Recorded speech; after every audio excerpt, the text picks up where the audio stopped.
Hello, everyone. Good morning, good evening, good afternoon. Welcome to another scene of Living World of Darkness, Rage Across New York. This scene is a follow up on a follow up on a follow up on a follow up, and so forth and so on. Well, a continuation is probably more like the right way to say it. Of Jacob's challenge at the Kilimanjaro. He has finally set foot on the mountain. He has met some pretty interesting and colorful characters. He has faced some difficulty, and now he faces the, well, last part of his journey into the mountain. So, followed by his faithful companions, James and Ilya, um, Jacob will set foot in into the cave that will lead deeper into the mountain. They have been given torches, like, just the electrical torches, not the actual flamey torches. Um, all of them won. They've been given provisions for as far as they didn't have any yet. Because who knows really how long they're there. They're gonna be there, you know. Mm, we'll see. And they will head into the cave. The first part you can actually see, it's probably actually inhabited by the Simba, um, as you can see sleeping bags, you can see a fireplace, some simple furniture, things like that. There's some weapons there, some that need to be repaired. Actually, you can tell that there are more weapons there than the people who you saw could actually handle, which might either indicate that they can use a variety and can basically have their pick, or that there used to be more Simba here. But as you go deeper and the natural daylight slowly starts to disappear, you turn on your torches. You can see water kind of dripping, drip, drip. You hear it in the distance. It echoes into the caverns. It starts to become smaller. It starts to become more like a pathway. The ground is still even, although there is the occasional hole or rock that sort of, if you don't watch your footing, you will stumble. Um, it's starting to get eerily silent, apart from the dripping of water that's almost like, just kind of dripping, very steady pace, almost a little too steady, almost unnaturally steady, you'd say. Neither Ilya nor James is really talking to you. You can see their torches kind of, shining. Uh, they're right behind you. So what does Jacob feel and think as they're walking there? Um,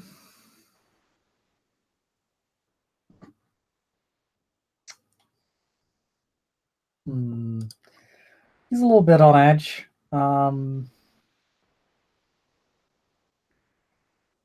He sort of sees himself at being at the last leg. Um, if anything, he's more nervous about screwing everything up now because he's just made it so far. Um, into this journey, it would he would be very angry at himself if he were to fail now. But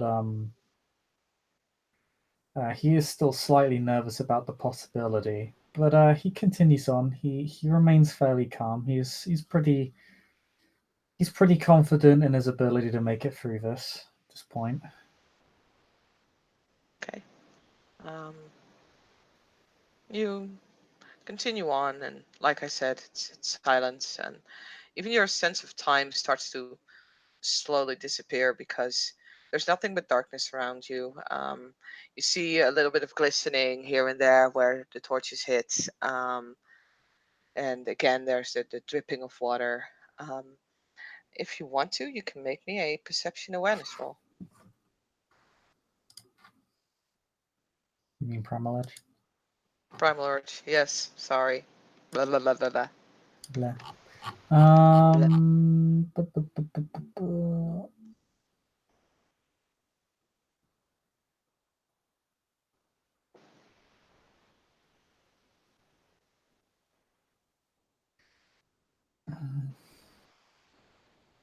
I'll be rolling on my phone because this is going to take forever. Okay. I have not set up yet, I realize. This one. There we go. Thank you. Oh, I just need to double check my awareness real quick. I'm going to No, my awareness by primal edge. Have roll for we James Ilya. have we is that a Falcon still in play?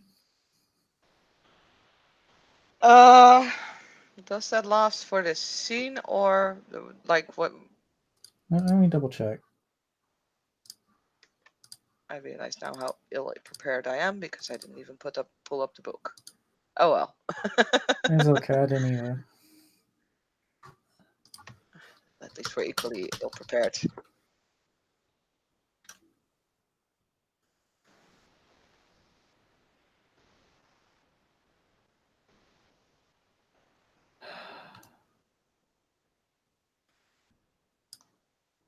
The player spends one gnosis point for the rest of the scene. All long range attacks and visually based perception rolls are made at -1 diff.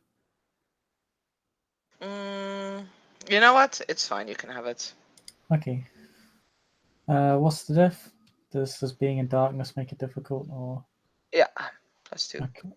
Okay, so I'm rolling diff 7. 3 successes. Nice. So Ilya doesn't seem to notice anything. James has the feeling that something's going on, but he can't really place what's going on. You start to focus on the the feeling that you have of losing sense of time. The You start to focus on the darkness that's sort of surrounding you, and the steady dripping of the water. And in between these three, you have the feeling that there is a very heavy mystical energy to kind of it starts to increase as you continue on, almost like a mist that starts to surround you and pulls you in deeper and deeper. And at that point, your um, your flashlight, your torch, starts to flicker. Just the lights took off, on again. The same with Ilya's and James's. And for a moment, nothing happens. You continue on. And again, just that off takes a little bit longer, but then it pops back on again. Not Ilya's, though. It stays out, dark. And again, off. Takes even longer. And when it turns back on again, there's just your torchlights. It's just you.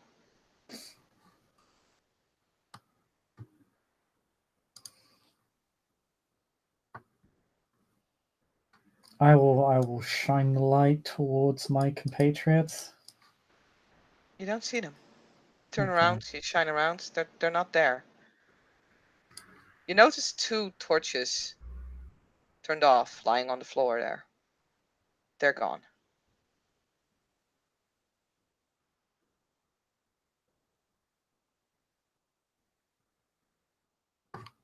Hmm. Jacob was gonna peek across the umbra because their disappearance does concern him. Mm-hmm. Even if he believes they'll be able to pull through whatever they're gonna go through, it still concerns him a bit. So he's gonna make a check. What's the diff here? Diff is 4. It's really low here. Okay, yeah, I am. I peek across instantly. Yeah. You peek across, and it's dark. Just darkness.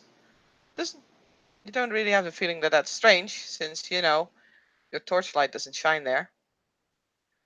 You have the feeling that there are spirits around.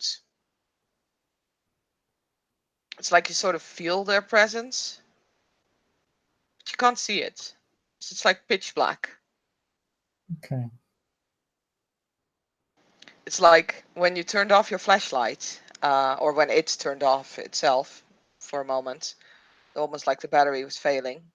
You couldn't even see your own hands. You just didn't see anything. It's darker than probably you've ever seen before, unless you've ever been in a cave where you didn't have any light. Okay.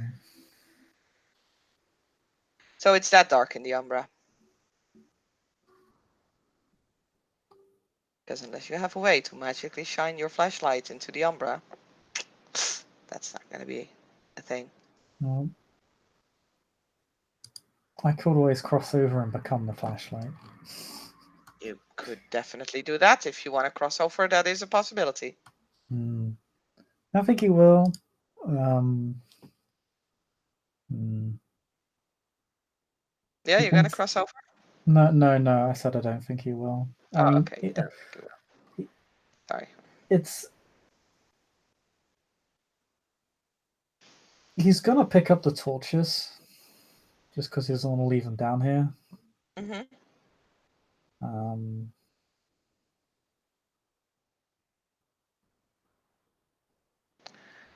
and he'll keep going. I assume he yeah because if he could sense the spirits, then presumably he'd be able to sense out his packmates as well. If not through his eyes, then through something else by peeking across. Mm-hmm. Yeah.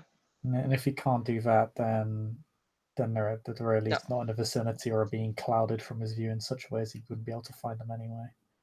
Mm-hmm.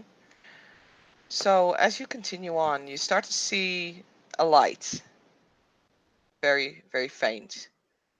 And you walk closer, and the light starts to grow, and it becomes actually fairly quickly. Um, just becomes an exit of this out of this cave, and you walk into what appears to be a meadow. There's trees. There's, strangely enough, even a blue sky. It looks sort of familiar. You can't quite place it.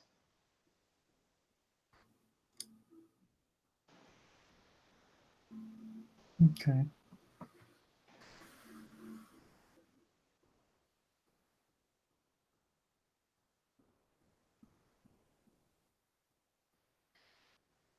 Across the meadow, you see a figure. He's leaning up against a tree in the shade, and there seems something awfully familiar, but you can't quite put your finger on it.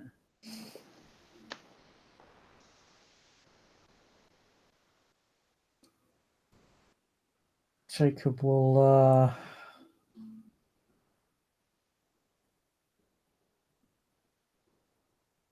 begin heading on over. As you get close, the figure stops leaning on the tree and kind of steps forward. Serpico, I thought you'd never make it.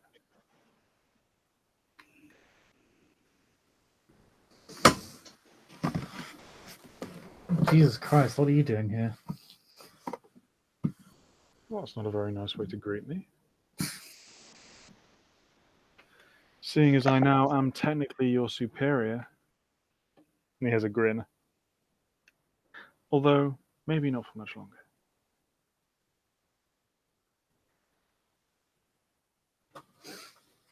It's good to see you again.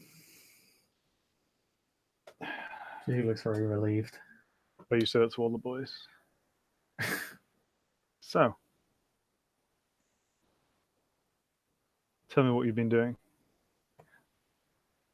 You get a strange feeling like this Will looks older. He has his beard's longer. He has a few more battle scars. But aside from that, he kind of looks like how you remember him. You're not sure if this is really Will, if this is some kind of memory of Will, some kind of other strange representation in from your subconscious, but you're not quite sure. Mm. But either way, he seems like Will and he smells like Will.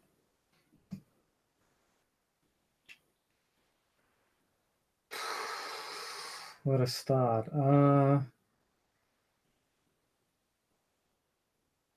Things have changed a lot since you left. Good. I like change. Yeah, I noticed. I became the Master Challenges. Well, I'm sure you already know about Chloe and her, and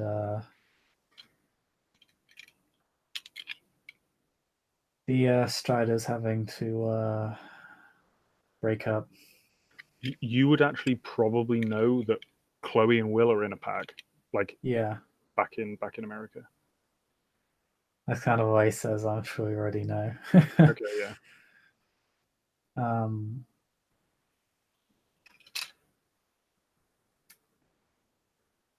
but I found a new pack, at least for a time. Patron of Lion now.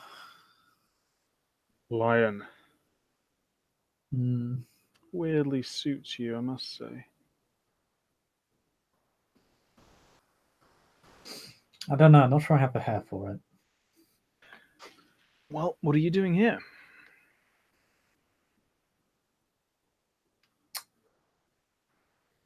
I've been challenged to bring back an item of sorts. It's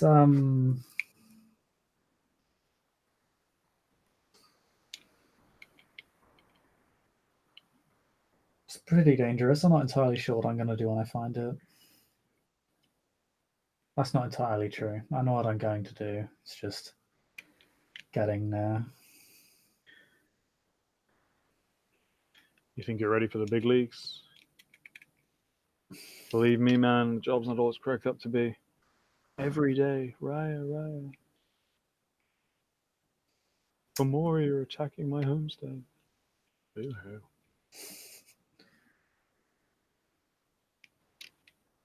I remember when we really wanted to be the people in charge.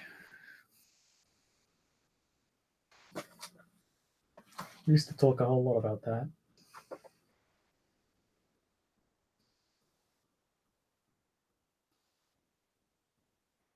And hey, look, you're an alpha now.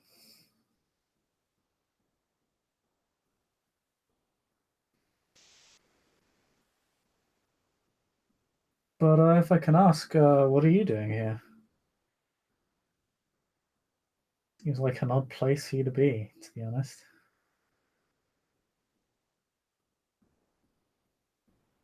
Got a whole sept and all.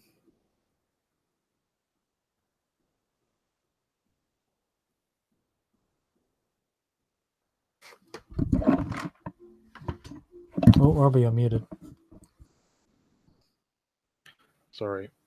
He'll say, "Oh, I'm just here to keep you company." After challenges don't all have to be drudgery and lessons, do they?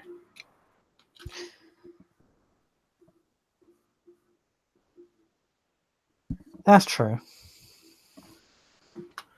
So, I had a bit of time off. I thought I would come over and see my good friend Jacob and see what he's doing.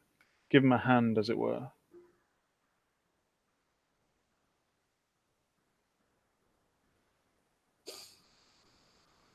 Well, I appreciate it. I did have a couple of other hands, but they seem to have vanished, which kind of concerns me a little bit. I'm sure you'll be okay. So, what do you want to do? I'll tell you what. Why don't we spar for old time's sakes while we wait? Well, we wait. While we wait. Well, you got something to be?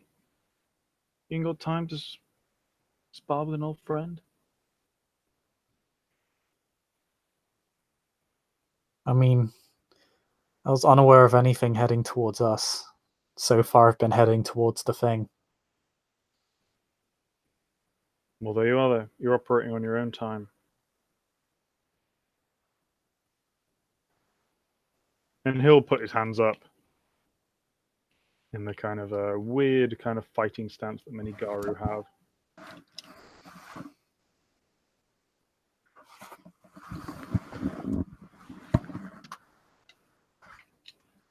All right, I'll give you a fair shot.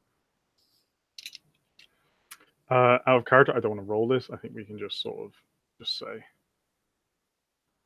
And yeah, Will kind of circle. He's doing the whole ducking and weaving thing. He'll throw a few. He's not really making contact. And he'll just say, a lot of responsibility being an Athro. You think you're cut out for it? Hmm.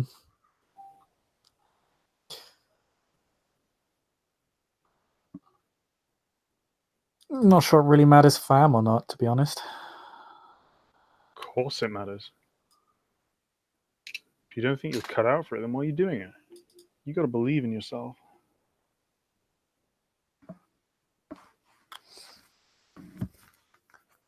Well, yeah.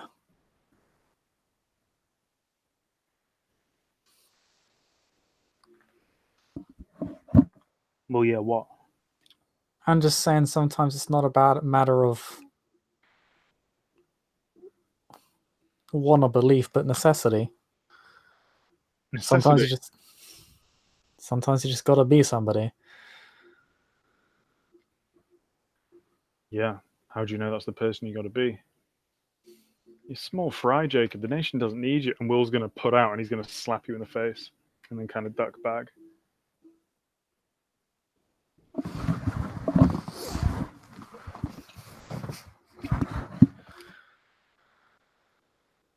Jacob was a bit surprised. And kind of insulted. To just say, hey, what the hell was that for? Oh, that ain't your feelings. You got to get thicker skin, man. If you want to be an Athro. Frankly, though, man, and Will's gonna do a feint again, and he's gonna just punch Jacob in the arm. I don't think you care out for it. I don't think you ever were really. Like I know you got this whole silver fang thing, but without that crutch, what are you?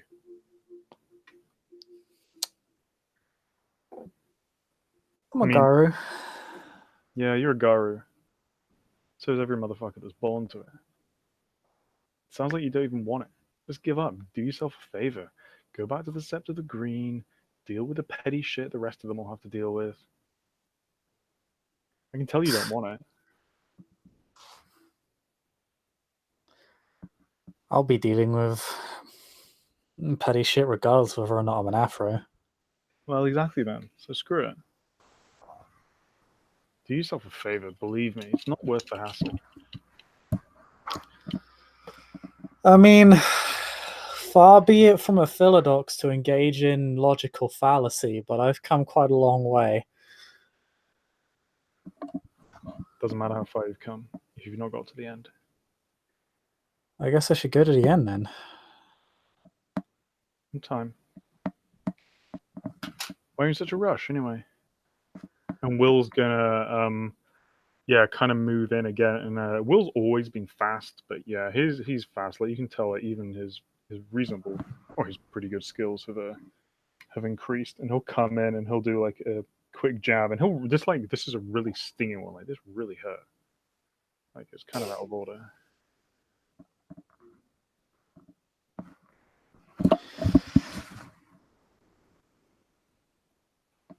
Yeah, Jacob hits him hard enough that he takes a step back.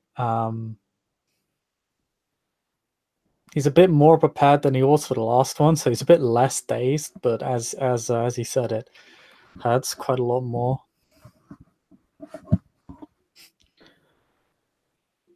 Come on, Jacob. You know you don't want this. You never did, really. Like when we did the Kinfolk Bill of Rights, you were perfectly happy to be my little bitch on that. Be the second. You did all the admin. I was the ideas guy. I was the leader. And Will, as he says that stinging word, is going to move in again and give you another stinging slap around the face. While Jacob will catch his wrist this time. We'll stop and give a smile. Jacob can also gain a rage. Yeah, Jacob's definitely going to gain range at this point. A little smile, and he'll snap his wrist back. Something I say your feelings.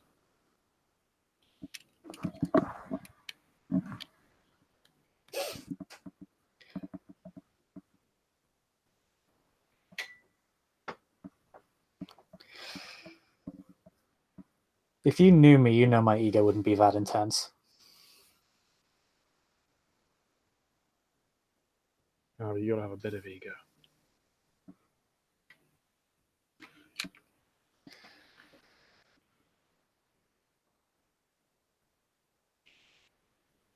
Oh, I have a bit. It's enough for you to get a kick out of, clearly. Clearly. But,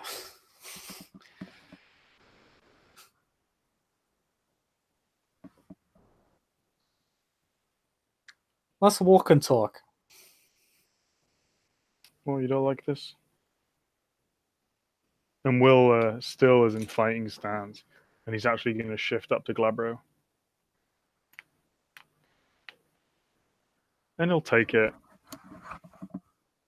And with essentially like a rage action, he's going to like super speed into you, grab you, and just knock you on the ground, and then step back. Imagine that pretty wife could see you now. And I'd like you to get another rage, please. Yep.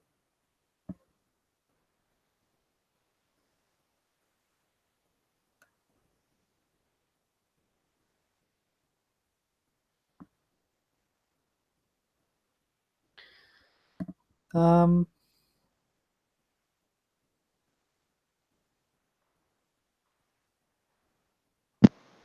How much rage is Jacob on at the moment? I think I'm on. Nice. I think I spent some in the combat with what's his face. The Ragabash. That Stingray brutally Ulysses. sorted. Ulysses, yeah. I think I spent like a. I think I only spent one rage though. So I think Jacob's currently on 4 because I don't think he spent much because it ended so quickly. Mm-hmm.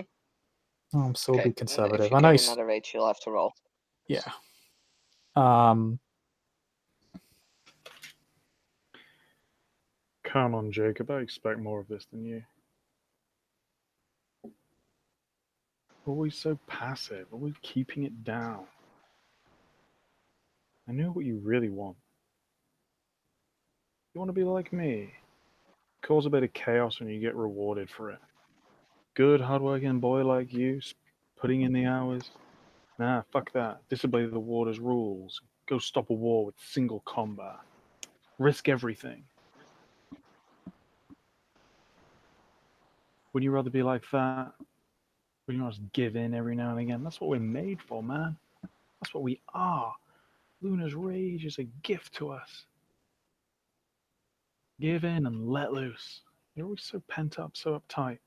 And Will's gonna come in again, and I'm pretty sure Jacob's aware for it, but he's gonna try and like get some more hits in. And these like he's in Glabro now, like these are really stinging. No, yeah. He's clearly taunting you.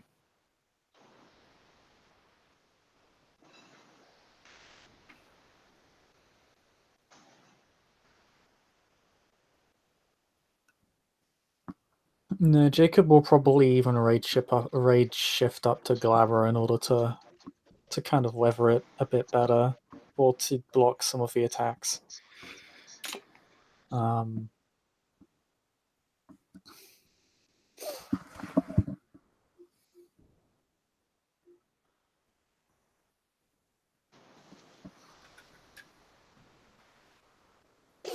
You got any opinions? You're just gonna keep quiet, be all stoic and silver fang about it. I've insulted your wife and you won't even say anything about it. what do you want me to say? I gotta remain in control. It's my job. Why do you care what I want? Remaining in control. We all know we're just a trigger away from ripping every motherfucker in the room to pieces. Why are you rejecting that? Why would I want it? Do you enjoy the chaos though sometimes?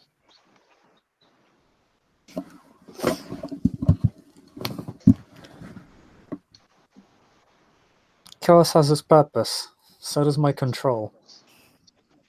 Does it piss you off when Garu like me, ones that cause chaos, want to bring it all down, when we get rewarded? Doesn't that grind your gears, Jacob? William, you have done me my fair share of headaches, but I've also seen the good you can do. Boo hoo, this isn't about me. Oh, I don't want to see you let loose. I want to see you lose control.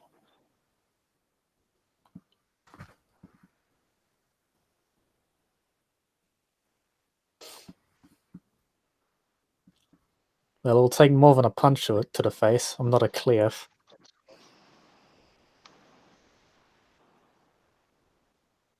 As you say that, Will shifts up into Krynos, but you actually see it's not the Krynos that it's not Krynos that you remember Will being normally in. It's larger. There are the leaves that you see on Will's fur when he's in the Umbra. It seems like his fur is almost made out of foliage, but the fur you do see and the leaves themselves glitter with a rainbow of colors, a kaleidoscope of images. His very image seems to shift, and his eyes, every time he blinks, change color. And he says, "Give in to the wild, Jacob. You know you want to. You know it's in you."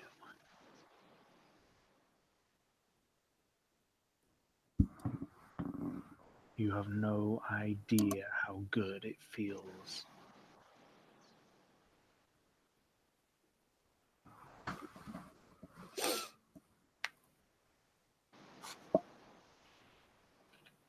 And I don't care how good it does.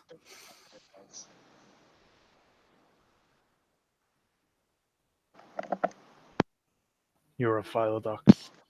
You know the injustice that's been done. You can deal with petty shit all day. Cubs, kinfolk. When you know the real enemies are out there, the real people doing the real crimes, the humans that are polluting Gaia and littering. Wipe them off the face of the planet, Jake. Be the tsunami, be the earthquake, be the volcano that Gaia wants you to be. Give in to me.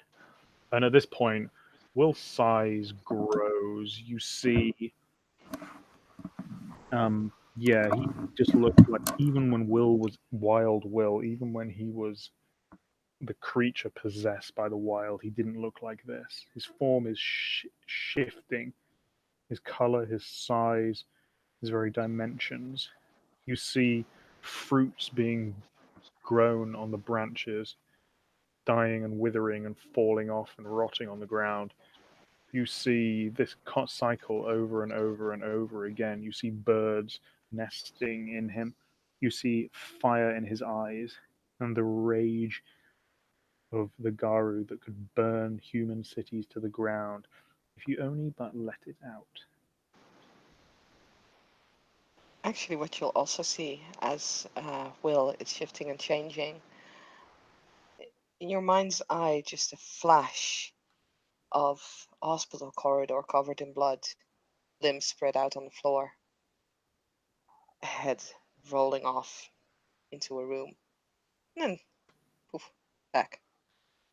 Just that.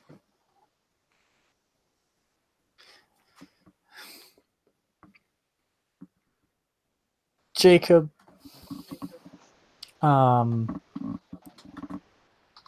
snaps into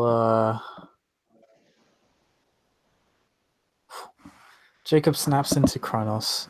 His body briefly glimmers in the shadow of William's now massive form.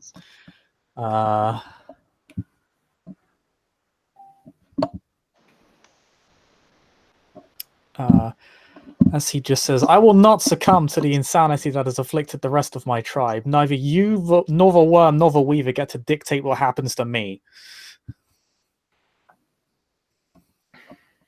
With this, the figure, the monstrous creature, whose fang is now like distended like a crocodile's maw, just lunges at you, pounces on you in a predatory way.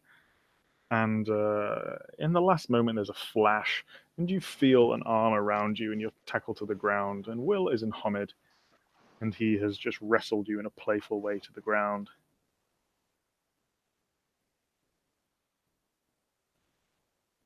And he'll sit up. And actually, you'll see like Cub Will now. Will be young. And as you first remember him, not that much actual younger than you last remember him, but the persona is entirely different. And he'll say, "Well done. It's that way." And he'll point off across the meadow.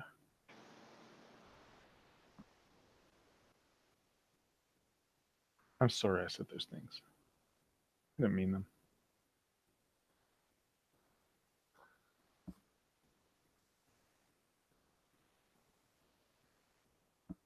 You do my head in sometimes.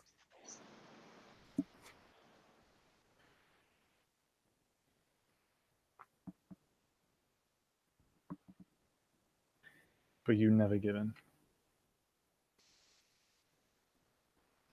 Even all the annoyances that I caused, you never cruel or punished me for your own whims. You deserve what's coming to you, and I mean that in a good way, Jacob. And Will will stand up, and I'll offer a hand to shake.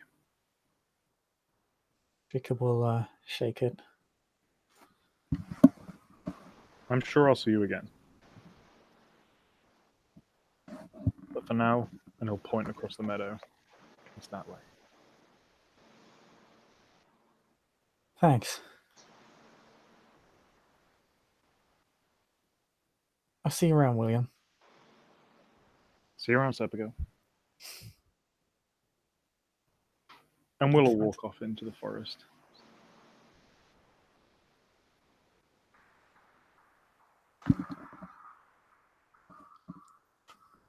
Jacob kind of sees him wander off.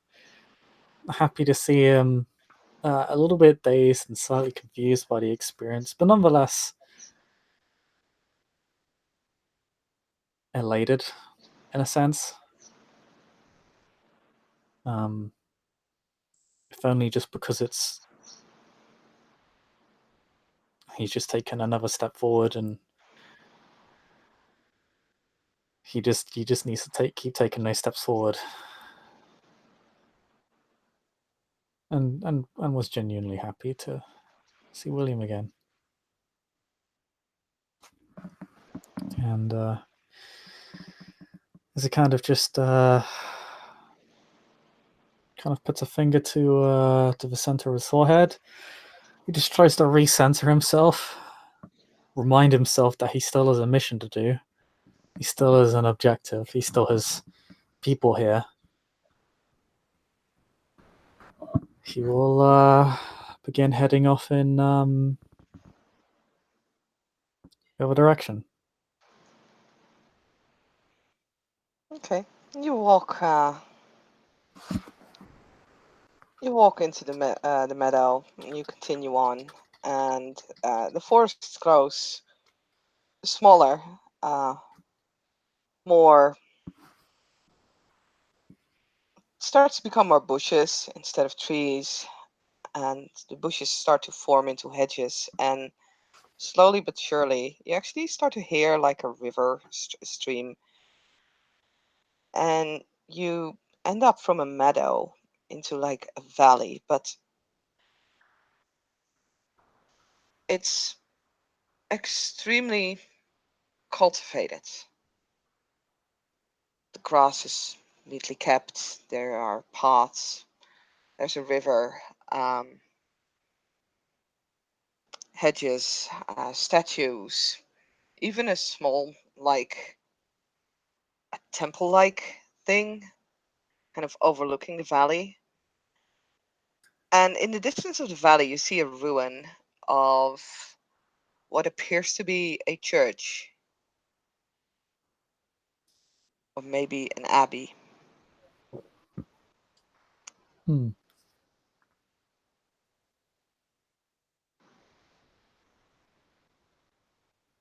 And you just see in between the ruins, you see a figure. It's too far to really make out who it is. Well, Jacob begins heading towards them. Kind of puts himself back down to Homid. Quick note is when I said Jacob's body glimmered slightly, that was actually him triggering Luna's armor. He got 3 Mhm. successes. Very well. But he does return himself to Homid. He returns to Hamed. He starts walking into the valley. It's lower and lower, and he finds himself faster at the ruins than he actually thought. Maybe it wasn't that far away at all. And there is someone leaning against one of the walls of the ruin.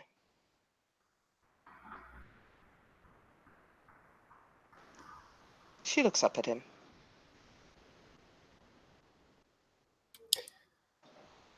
You're hardly Christian. What are you doing here?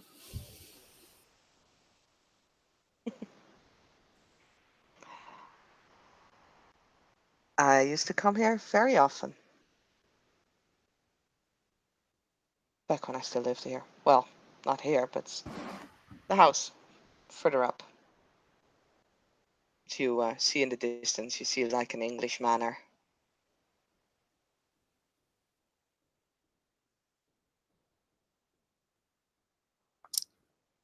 Looks like a nice place. It was terrible, or at least so I thought. I couldn't wait to be out there. So, Jacob, grown up. Yeah, or at least as much growing up as one can do, and it's been 3 years. Feels a lot longer.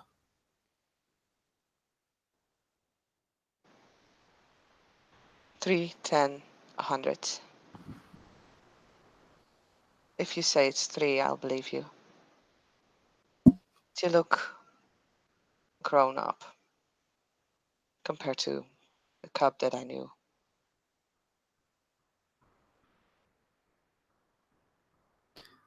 Well, a lot more weathered, a lot more mature, a little less idealistic, but only a little bit.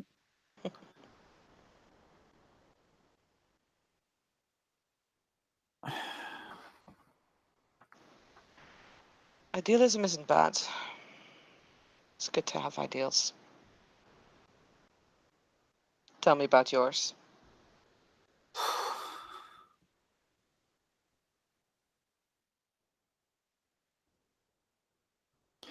It's weird talking about them in retrospect because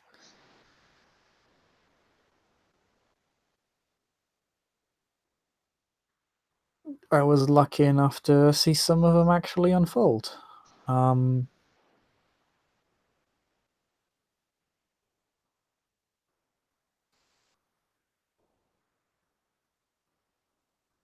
it's kind of hard to word them now. It's weird.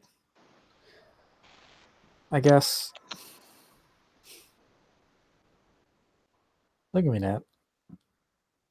Oh, I'll totally give you that. Come on.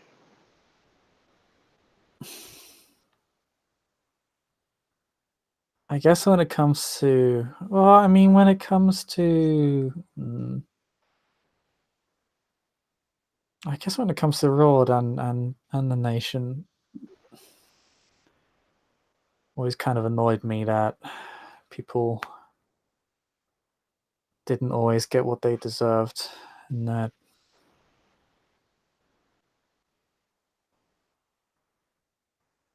people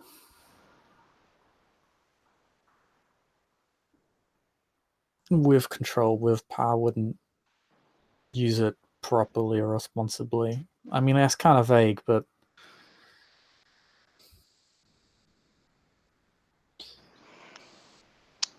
I feel like She starts to look a little disapproving at your loss for words. there's always been a lot of injustice in the world, a lot of inequality, a lot of cruelty, a lot of corruption. And they're all things I wanted to write. It's one of the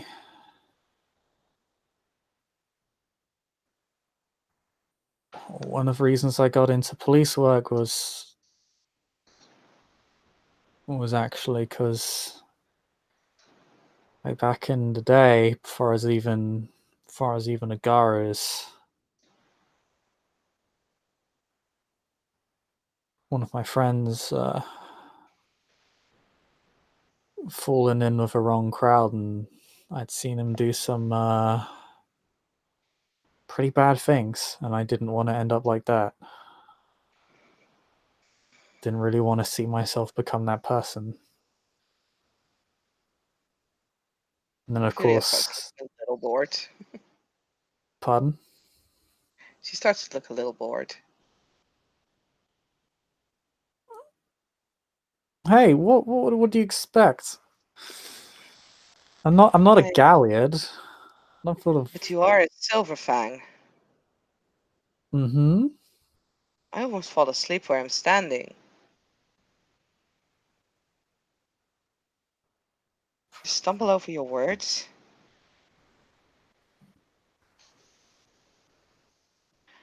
What does that even mean to you at this point?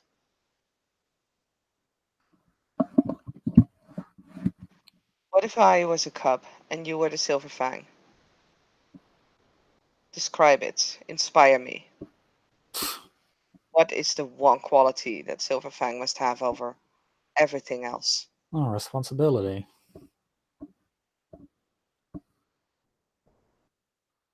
That's not a speech, that's a word.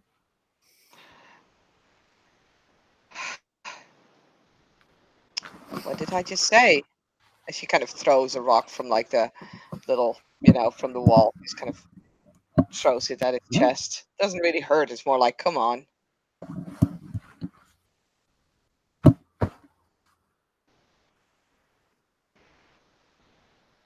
Hey, one last time. I'm a cub. You're a Silverfang. You want me to join your tribe?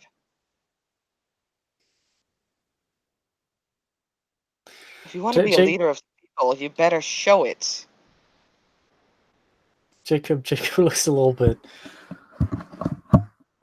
flat-faced as he just goes, "Fuck me, I hate oration." Look,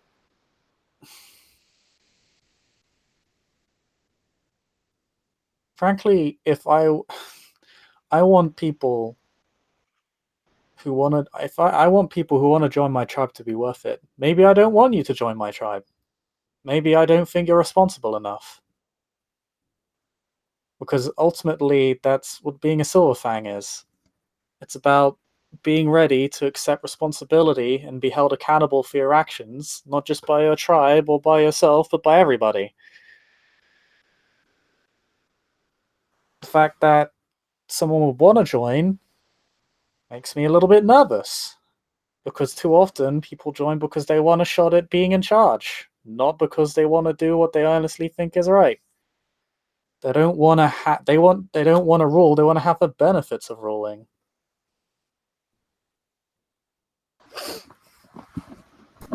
If you want to be a Silver Fang, you got to be willing to take everybody into account. You got to be willing to take responsibility, and you got to be willing to do some things you really don't want to do. Because sometimes that's what people need of you. Sometimes that's what the nation needs of you. It's not something a lot of people can weather. It's not something will always come out of the other side of.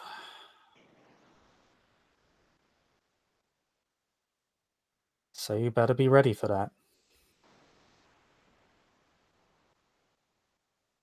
She nods slowly. There's a small smile on her face. Now that's what I taught you. Work on your words. I hate Being a words. leader. Being a leader means that you have to inspire others. Did you think I liked it, standing there, facing all those gleaming eyes? Did you think I wanted anyone there? But still, I needed to be there and I needed to inspire the rest of you. So I spoke. It's part of who we are. It's true, responsibility. It is the most important thing. But that also means that you're responsible for getting all the noses in the right direction. You can't do that by stumbling over your words, Jacob.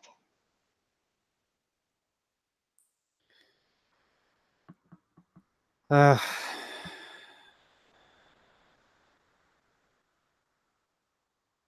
it's always been the one talent I really lacked, I think, as a Silver Fang. She'll step forwards and kind of tap him on the nose with one finger. Then Always, practice. yeah, well, I'm good at getting people to do things. Just not always at encouraging them. For what it's worth, I believe in you.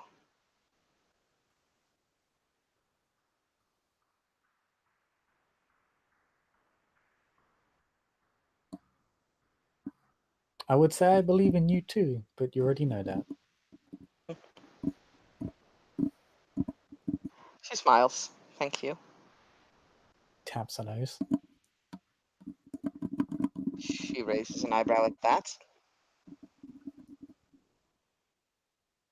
You know I'm still your elder.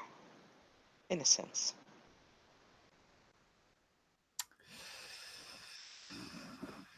Yeah, you pull up those hairs.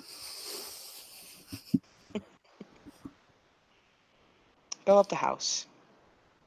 Get in.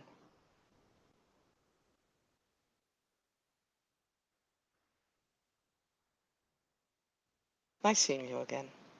It's good to see you grown. It's good to see you too. It's been way too long. It was way too short. Yeah. Yeah, I got had a lot of friendships cut short. Guess that kind of comes a part of the job though, so. Barrow life for us. Yeah. Well, off you go. God, the next one's gonna hurt, I think.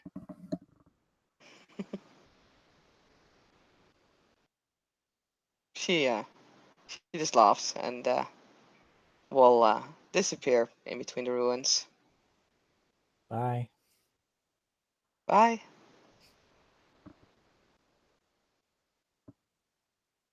Hmm. Okay. Dick just doesn't mumble that. That really does just mumble that to himself.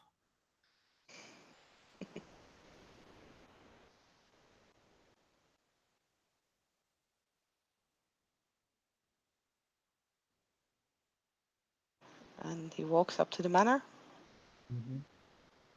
Okay. As he walks, the the manor will appear in view. It's very large, very ostentatious. The door is just slightly ajar and will actually you would expect it to squeak. It does not. And it actually doesn't turn open like the door would, but it slides like it would be a sliding door. And as it slides open, you step in. You step into a strange place.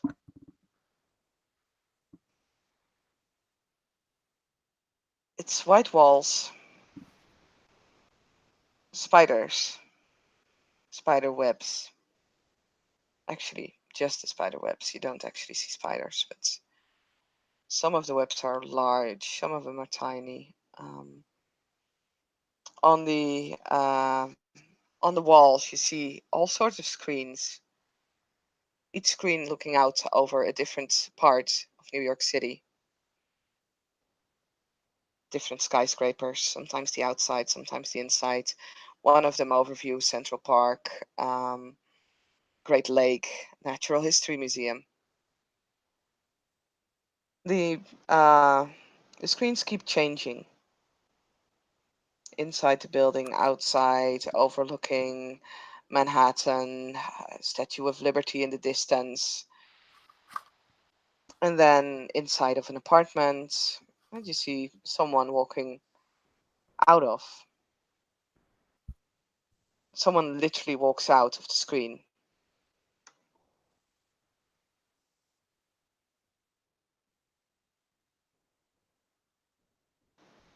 And she Jake, smiles. Hey. Jacob, remember this person? Oh, yes. I may not have found the right picture, but I'll give I me a think I moment. know. Jacob in character is predicting it. Oh.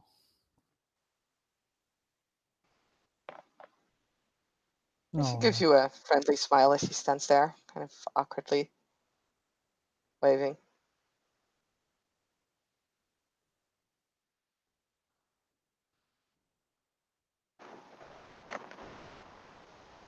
Jacob kind of squints his eyes. No, you don't remember me? Disappointed. I do. It's just you look a bit different from what I remember. Well, it's been a while. Yeah.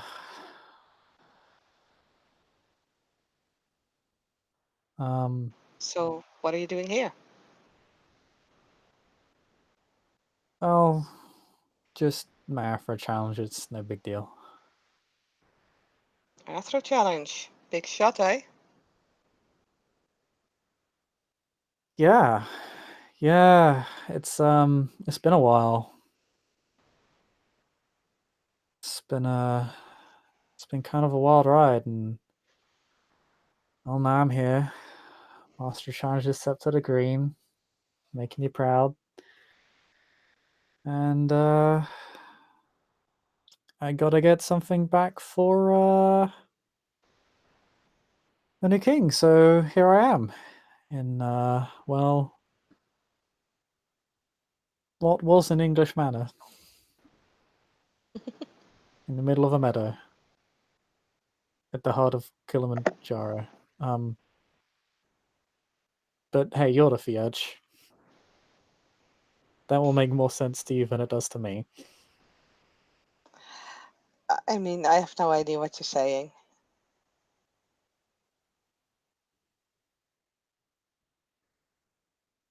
Well, But where are the rest of the striders? Where's your pack? Striders.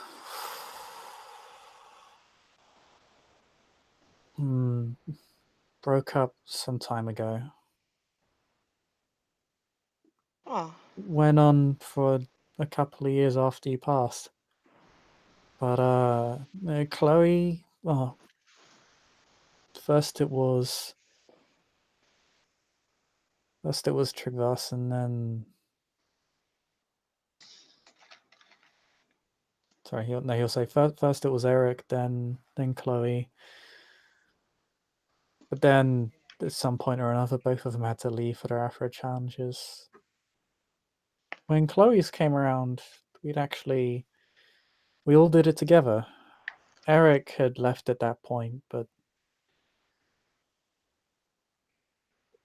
well, we took out a bunch of thunderworms, got turned to stone by Medusa's head, killed a man kraken, and then saved the Greek gods.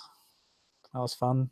We got a cool little title to go with it, and Chloe became an Afro and left for the Scepter the Sentinel.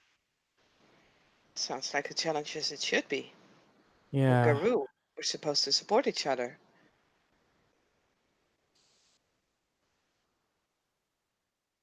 I hung Are on you to. without a pack? No, I got a new pack now. Then where is it?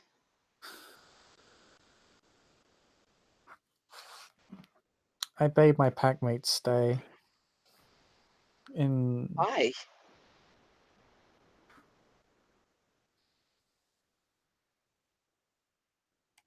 Afro challenges. Don't think it would be suitable for a Cleof. Wouldn't be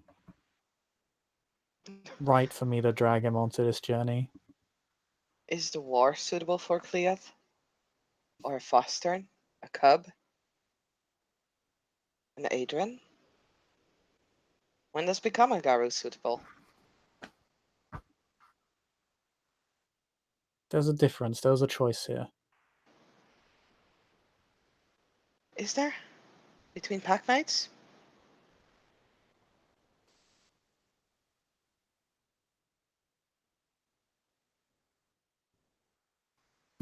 For him, no, but I'm the alpha. I made the decision. So you made the decision to become the lone wolf again?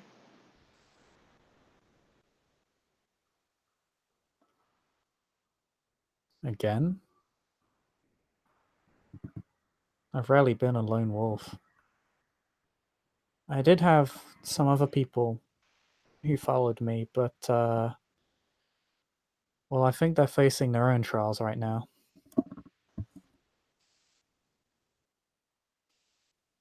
Some other people. So you're willing to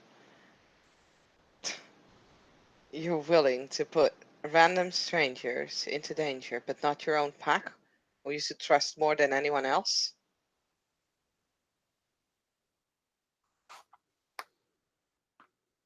It's not a matter of trust. Of course, I trust my pack.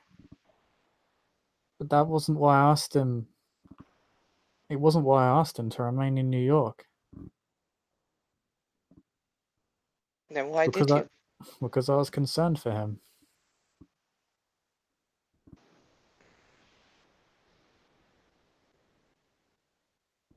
And frankly, I don't think he's yet ready for a challenge of this magnitude. The day will come, but it's not now.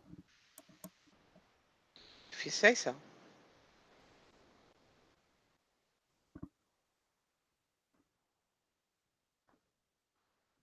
She looks disappointed. I trust him to do right by me while I'm gone.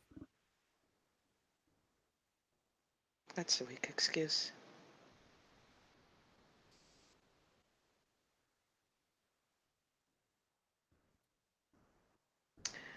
Excusing what?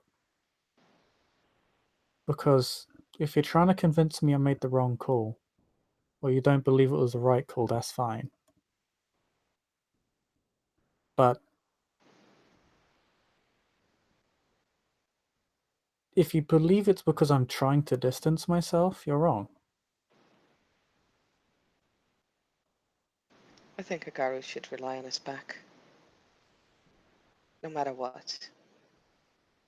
You're in it together.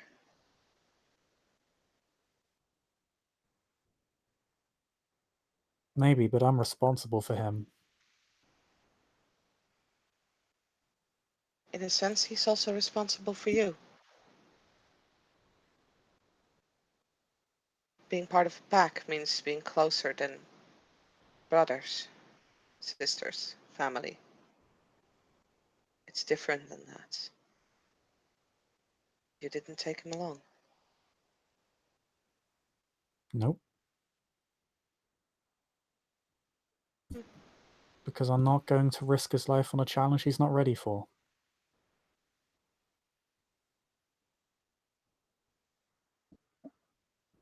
But you were willing to risk others. Are they part of your pack? No.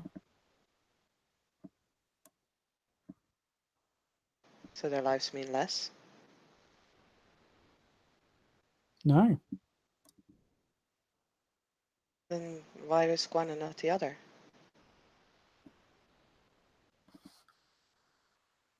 Because they're more ready for it than he is. Hmm. And to be honest, I wasn't sure if they were. I'm hoping they are. And if your packmate isn't ready, why do you not have packmates who are ready?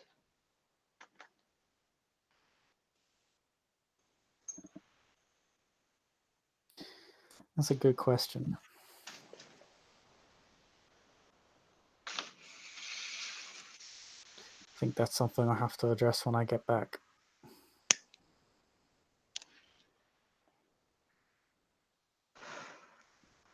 Perhaps. I think people on the set of the Green. It's weird. For the most progressive sept in the world, everybody sure wants to be in charge of their own little corner.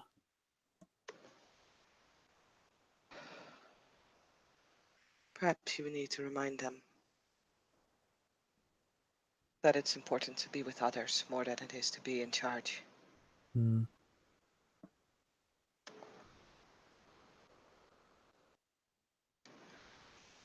Anyway, good luck. Well, good to see you again, Ping. Really missed you. Good seeing you too. He'll even give her a hug. It's been a while. Yes, she'll return the hug. Take care. You too. You have to go to the basement, I believe. Oh God.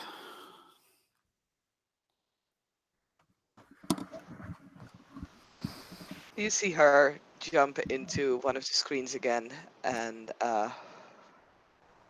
walking out of the Empire State Building that is depicted on the screen.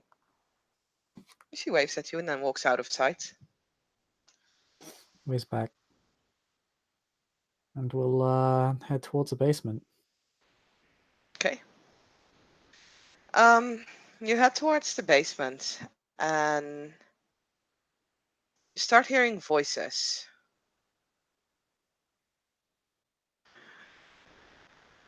Sounds like an audience who is cheering for something. And as you get closer, you start to hear die, die, die, die. Until you hear like a loud roar. Basically a roar that roars, silence! And the crowd becomes silent. And you get closer and closer as you're descending the stairs. You hear, is there really no Philodox in the room?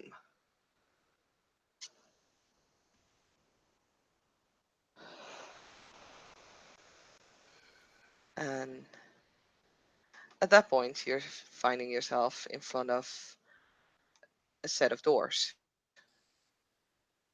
Behind them, you hear noise. The noise that you just heard, the voices kind of murmuring.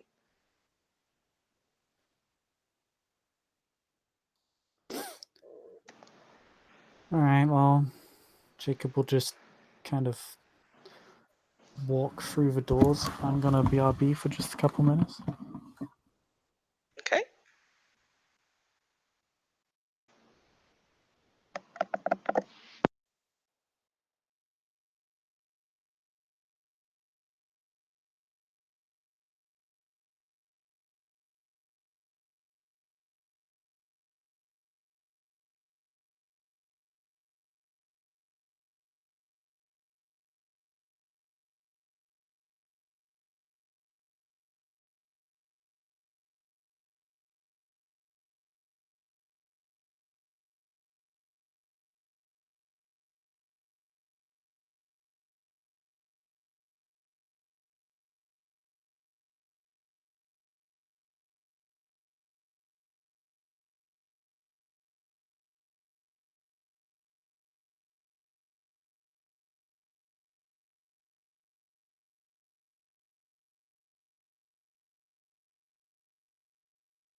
Bang. Welcome back. So, as you open the two doors, you are just about in time to see a great labyrinth cleaving through a table as Chloe standing in front of a group of Garu in various shapes. Uh, again, roars for silence. Crowd looks up. She'll look up as the doors open. She looks at Jacob, and there's a big smile on her face, both of happiness and, quite frankly, you can see relief there. Jacob, Hey, Raya? boy, am I glad to see you. She'll, leave the Labrys kind of standing in the table, Yeah, did walk up that. to you and hug you. Hey there, good to see you again. Table piss you off? It's it's really annoying. The table is not a problem, but apparently I called the wrong group of people here. There's no Philodox.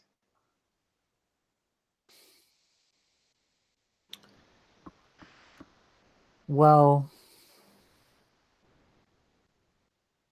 how fortuitous that I am here. Yeah, how did you come here? God if I know. Well, you come at the right time. I actually her face just looks down, a little troubled. We've had a problem that I think you can relate to.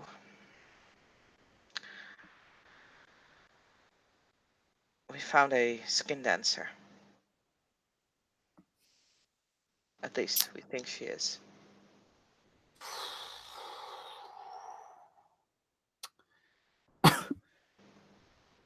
I remember last time I dealt with one of those. It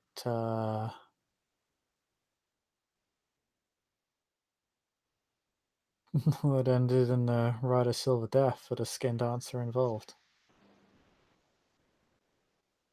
Well, the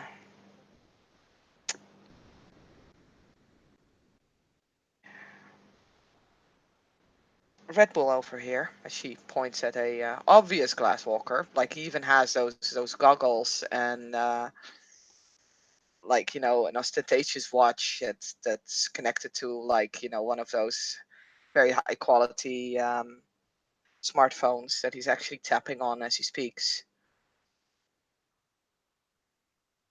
He caught her as she was carving the skin of his brother.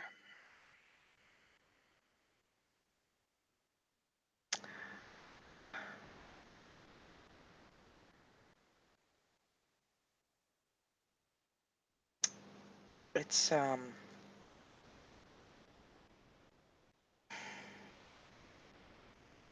She claims that the person who did it ran off, and she was merely trying to pull the knife out. Problem is that the skin focus.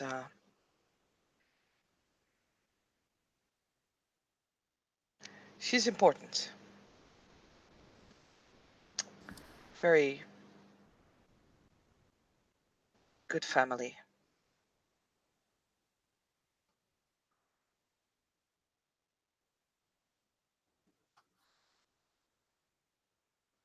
And we don't really know what to do with it now.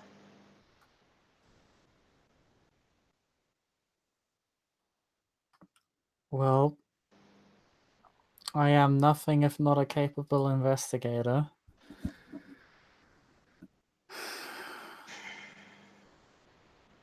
So the accused is claiming innocence.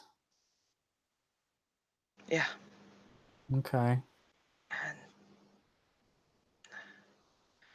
I informed her family. And they're angry. They demand a Philodox to investigate things, but lucky me, the Sept has a lack of Philodoxes. It's almost a blessing you showed up. But,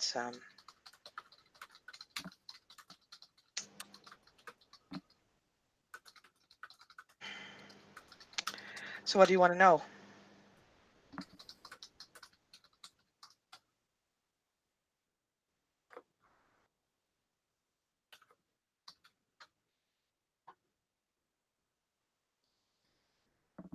Oh, where to even start? Okay.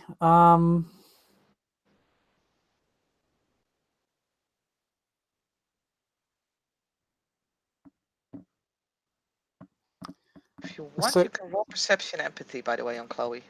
mhm.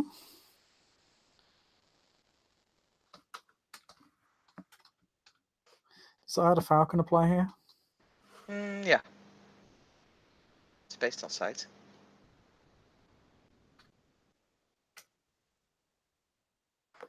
I have 1 second because I have specialties in both of my. So my empathy specialty is lies. My perception specialty is attentive.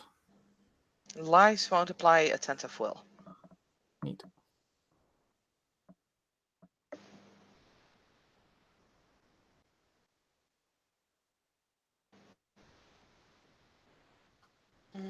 Okay, I get. In which case, I get 5 successes. Okay. Now I'm going to counter with. I know Chloe had an insane dice pool for lying. I don't know exactly, but I'm going to roll what I think was correct. Oof. Oh, that's not good. See, for a good portion, that's pure breed. Yeah, I know she had an insane dice pool. I think she even had more dice, but I'm not sure. And I'm not going to look up her sheet. Yeah. Uh-huh. Well, So, actually, I guess. Oh no, I can't really apply my. Can I apply my SEP status here to get more dice to the empathy check? mm, because basically we're tying at 5 at the moment, sure. Yay. So you can either make or break the tie. Okay. And then I get 3 ones. That And all of this was wasted. Want. No. 1 second. Let me find what because Monster Challenges is probably on like the second most gnarly out of all of them.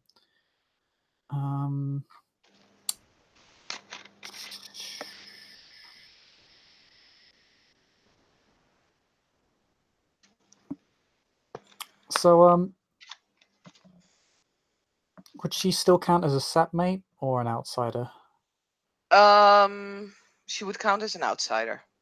Okay, then I only get 2 extra dice. Okay, I get a 6 and a 9. Okay, nice.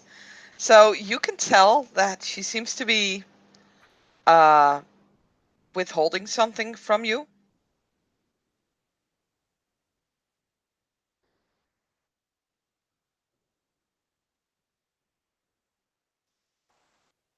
She looks guilty about it.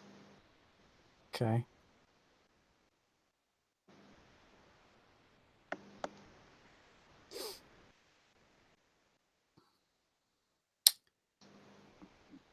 So what else aren't you telling me?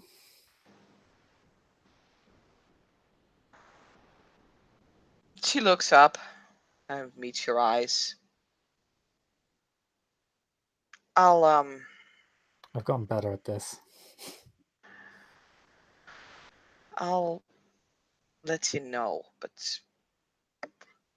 I think it's best for now to just investigate.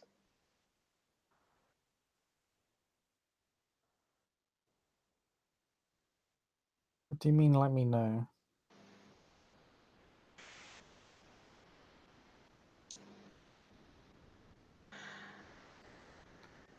Let's just say that besides this kinfolk coming from a very important family, she's married to someone, a Garu.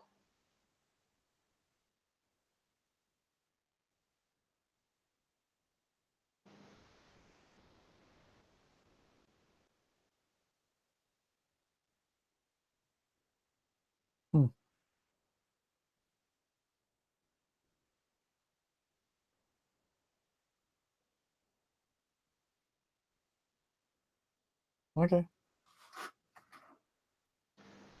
She looks relieved that you're not asking any more questions.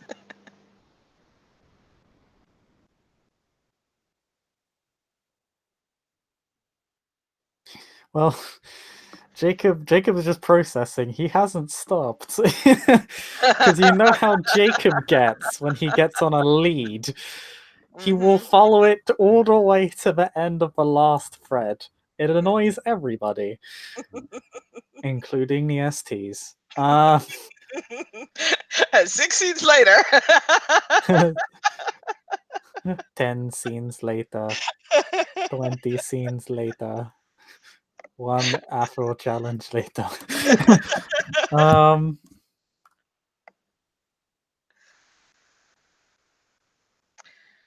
just be So, honest with me. I have to be impartial, so it doesn't really matter if you tell me.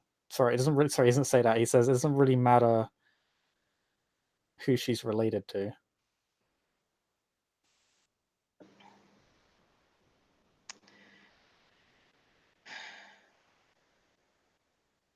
okay. And she'll like look at two of the other Garu and she'll tell them bring her in, and they will, kind of bow quickly. Yes, Raya. Yes, Raya, and we'll, you know,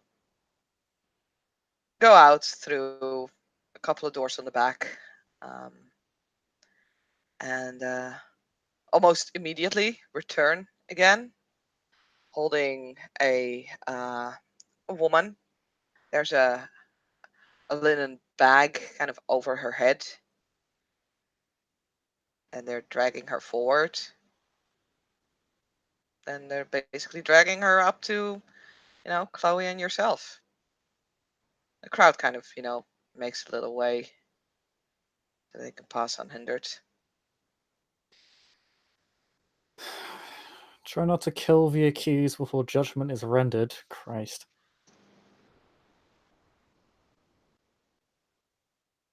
From under the bag, you can hear a voice. Jacob? Eyebrow raise. Is that you? I'm so glad. Please get me out of here.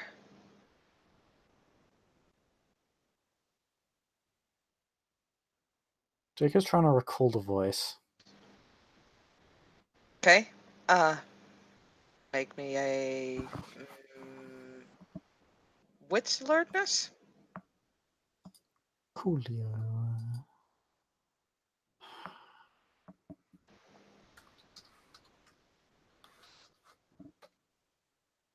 2 successes. Okay, it takes you a bit, because this is weird. Like, you didn't expect to hear this voice here, but once you realize who that person is, you will turn ice cold inside as you recognize the voice of your wife. Ooh, dear.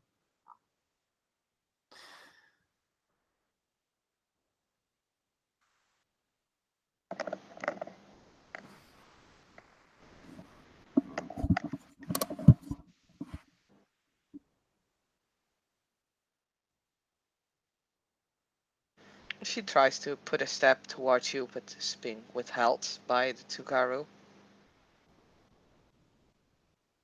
She struggles for a few seconds and then just stops. Like, her hands are tied, so she can't remove the bag from her head.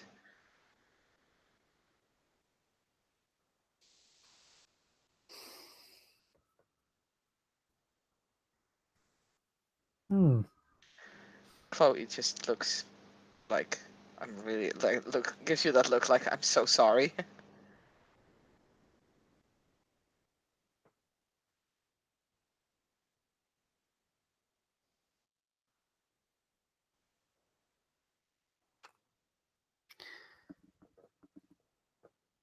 Okay, this is a situation.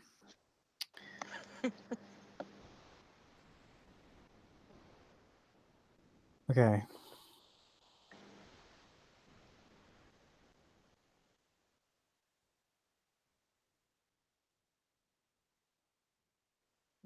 Right, how many witnesses were there? Was there just the one? Yes, just Red Bull over here. Okay.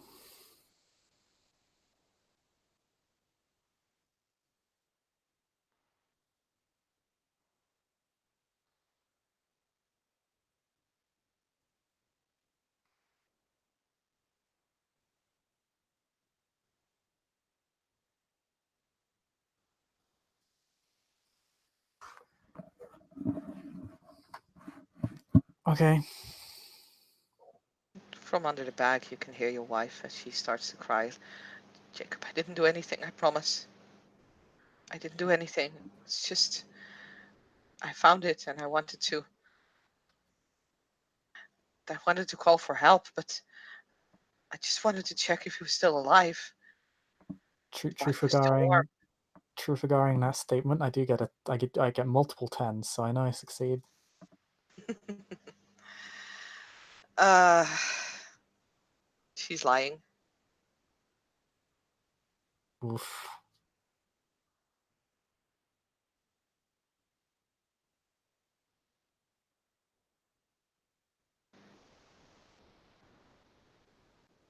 Jacob, as Chloe goes to get Red Bull, Jacob's just gonna say, "Don't lie to me."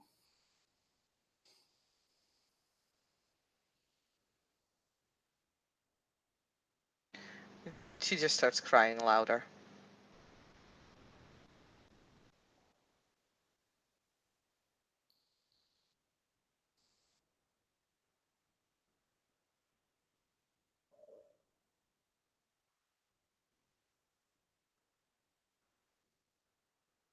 Tell me what happened. What you did, if anything. I don't I don't really know anymore. It's it's like someone told me to do this and I just did it.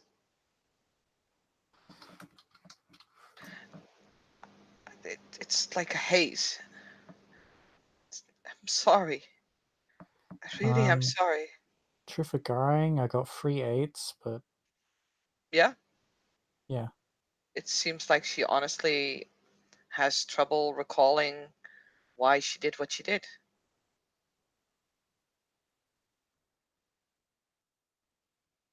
Is she being honest when she says someone compelled her to do this? That's what she believes, yes.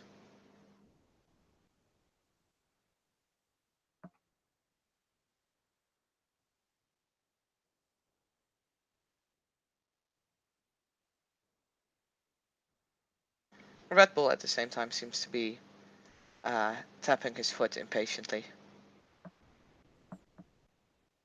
Like you can see that he is extremely angry, and just being near her kind of, ticks him off. Okay.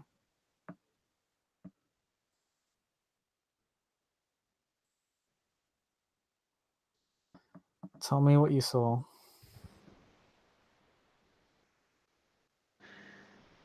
You're asking Red Bull, I presume, right? Mm-hmm. So he stands up and he starts pacing. You can see that he's walking with a limp, I should say, not a limb, a limp. Um, but he's still, pacing because he seems to need to do something with like this energy that he has penning up.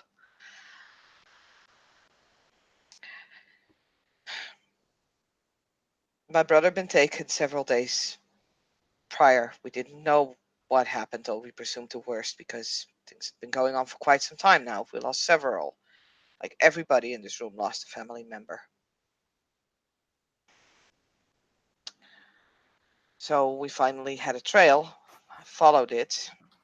I know I should have waited for my pack, but I kept them informed through my link.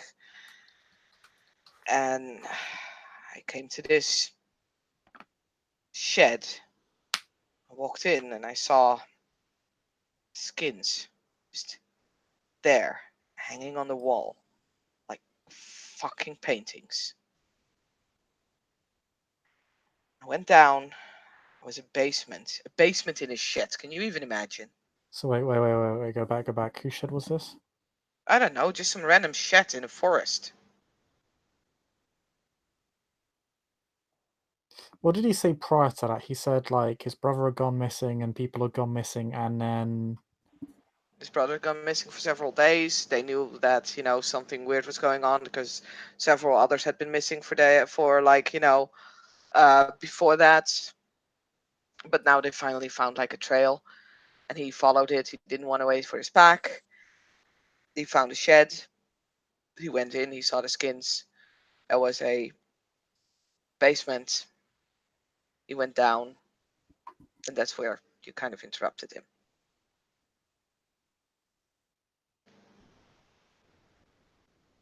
I feel like I'm missing an important detail that I keep phasing out like midway through that. um, but maybe I'm being paranoid. I don't know. We'll just have him continue for the moment. So I came there, and she was just standing there with a knife, and she's halfway through his skin. And he seems to, get angrier as he's talking about this again. And then she tried to attack me. She actually hit me on the leg, as he points to the leg that's limping. I managed to dodge out of the way partially. Couldn't entirely avoid it. It was so bloody small.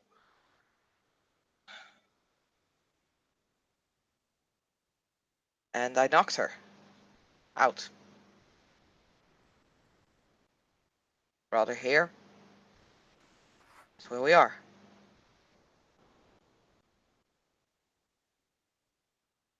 My pack followed my thoughts, basically. So they can testify to it if you want.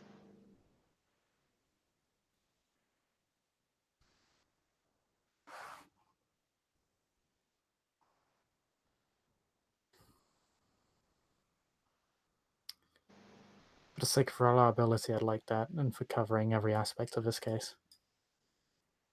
Sure. And there's like his packmates who were like sitting with him. There's three others, and they all three of them, just for the sake of continuation of this scene, because it's getting late. Um, they all three of them kind of agree that this is what happened. If you truth or guide them, then they speak the truth. This guy's truthful.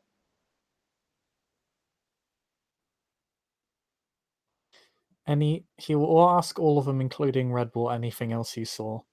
This is to OC. This is to account for any omissions they may have made, in case they're trying to subvert the gift.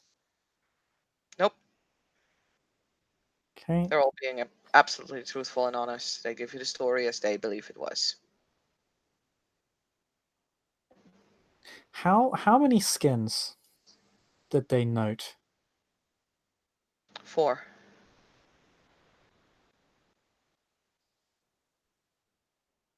Okay.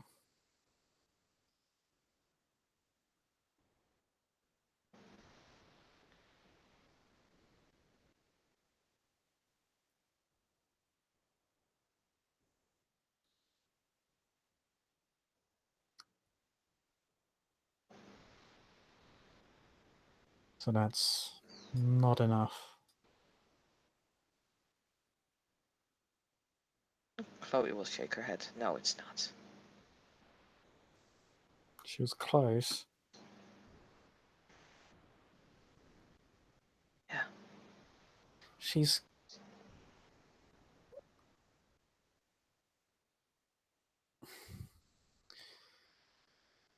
claiming she was being compelled.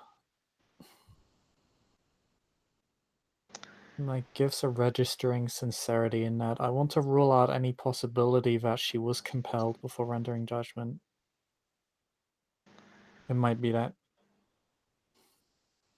I've not found anything else. Nothing would say that she didn't do it on her own. Sorry.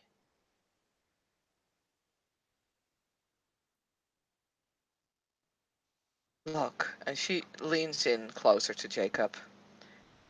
If you believe her to be innocent, she kind of whispers, I trust you.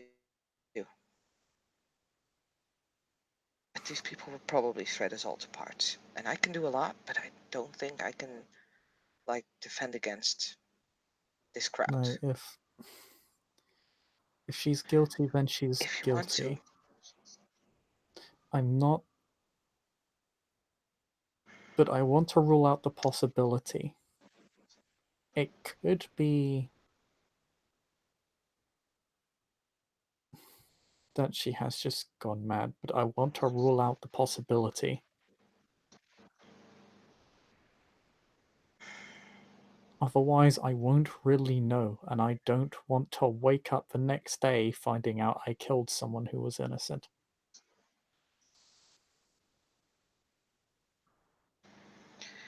How are you gonna find out? I don't know, I'm going to need to.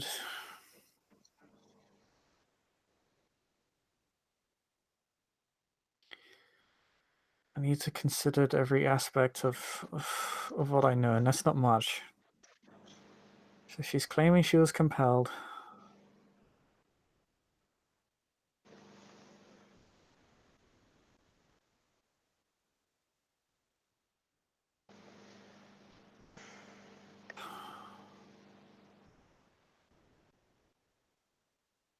So Hayes, none of this makes sense. You can hear the crowd starting to get a little, mm, maybe not necessarily impatient, but you can hear like rumoring starting to pick up as they're starting to, whisper amongst each other. Okay.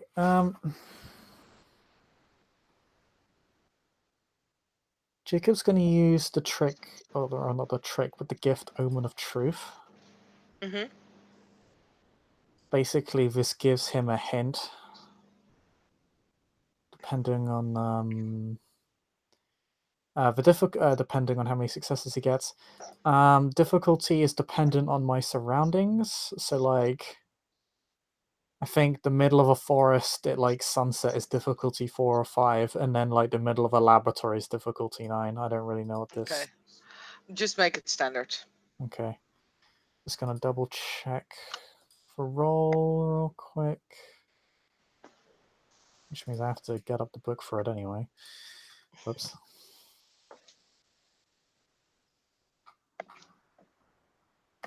Um.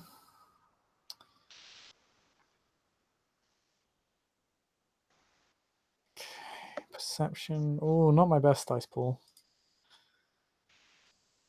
Oh, my best dice pool. But I do have some enigmas, so it's not the worst.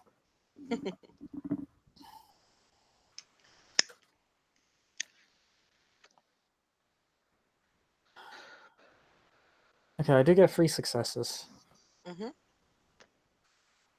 Basically, what it does is it gives you a hint to like the right answer, right?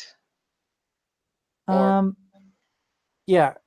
I need to take 60 seconds out, so Jacob will basically just take a minute out and we'll just consider this in order to use the gift.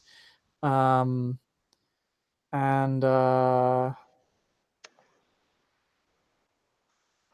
yeah, it basically let's see. Success adds to the nature and certainty of the omen, while a botch brings an equally certain but erroneous conclusion. Well, I got 3 successes, so that's mm-hmm. fairly high. So it's Okay.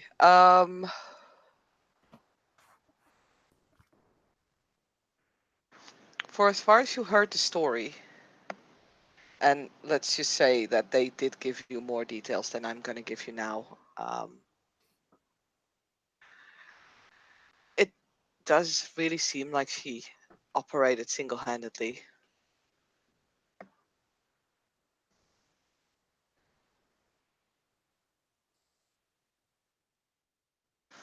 So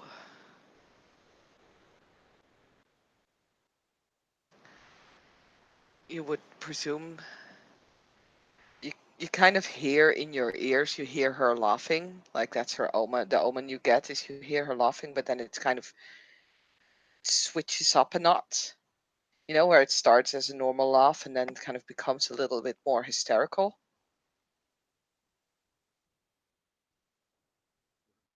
Hmm.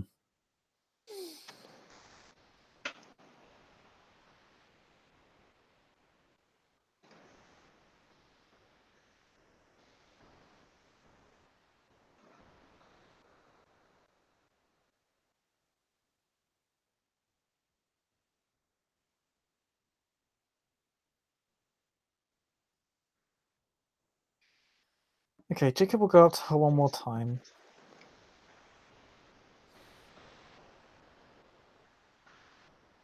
At this point, though, since a minute has passed, the rumoring crowd has become like a little louder and louder. You can JJ. hear like a little bit disgruntled voices.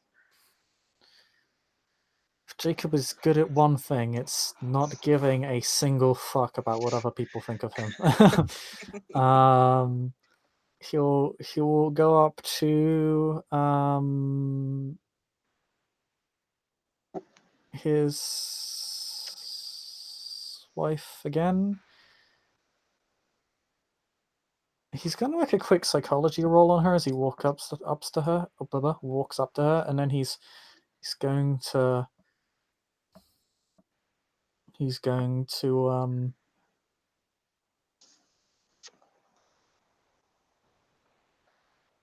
he's going to ask her,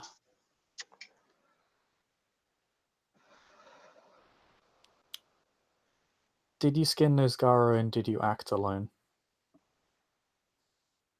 I'm gonna make a quick psychology roll real quick. Okay. Well, he gets 5 successes. Okay. Well, her head is still covered, so you can't really see her expression on her face. That's true. What Um, body language? she's tied, but if you kind of walk around her, you can see on her arms, you can see sort of like, and I need to black dog this. So people, if you don't like certain things, like self-harm, just skip the next minute. Yeah, what you see is on her arms, you see markings of knives. Seems to be self-inflicted on her wrists. You also see cigarette butts that have been pressed into her skin. You see the scars of that. Um, Actually didn't notice it before because her hands were bound behind her back, but you kind of walk around her now, and that's what you notice.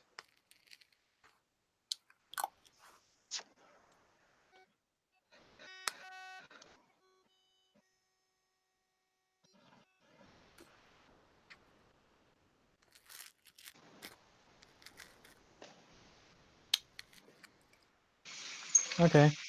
Then I'll check her answers for truth or Gaia. She will once more state that she was forced to do it, but she can't give you a description of what the person looked like. She could just give you a voice, and she'll explain the voice in great detail, like what it says. Mm-hmm. It said that she had to hurt herself and she had to hurt others. She had to set fire to her house. It was a male's voice, very deep and disturbing male's voice. I'm peeking across the umbra. I want to check for possession or something else.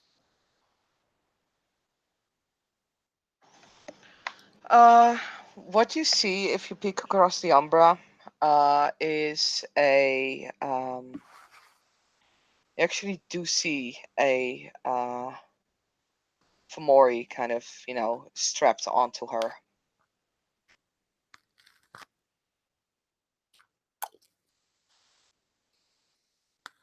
Kind of intertwining itself with her own spirit.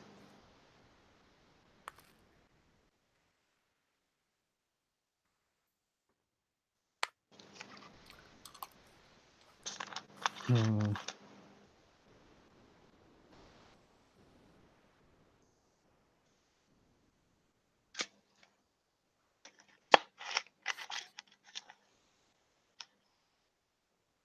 I'm gonna.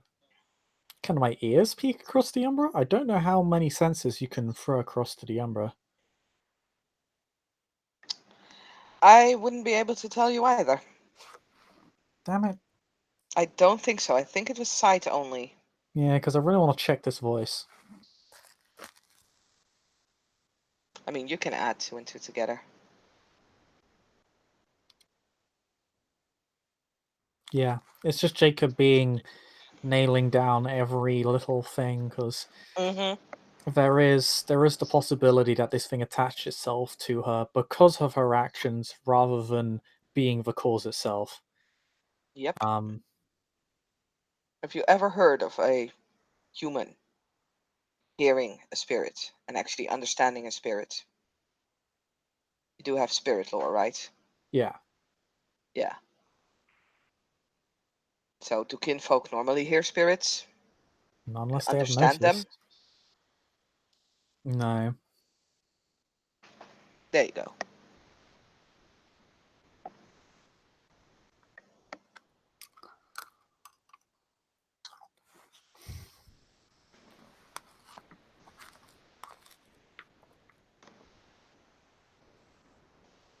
Let's put up the right picture. Not unless she has gnosis, but I think Jacob already knows for a fact that she doesn't.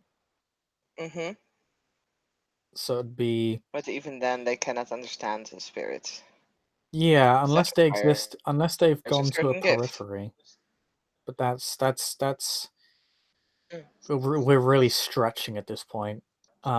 Like to the point where even Jacob's like, I'm not really gonna consider this because this would have to be the billion in one case. Um,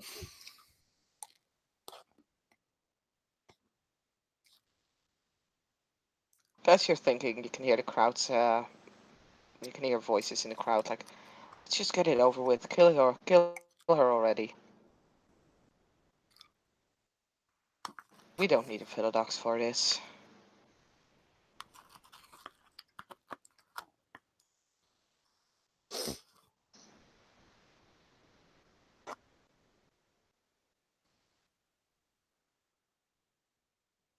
you damn well do, and you're going to wait until I'm done.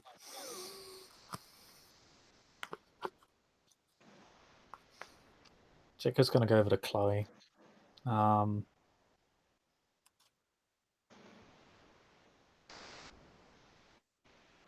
She'll look at him like, I'm I'm really sorry. I didn't know you were gonna show up. No, I no, mean, no. It's better that I do this.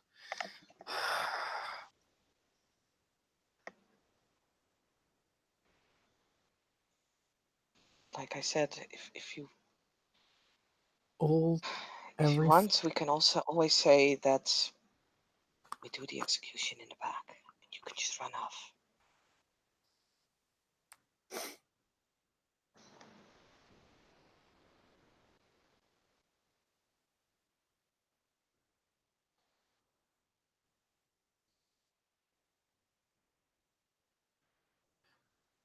I suppose that depends.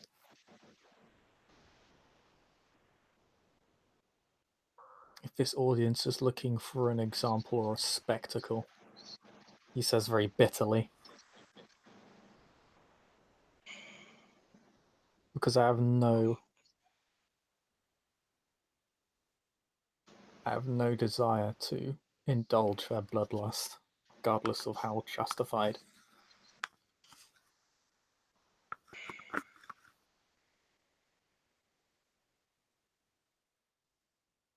Look, I But can keep them everything, busy for a bit, but every we have to be we have to be quick about it if that's what you really want.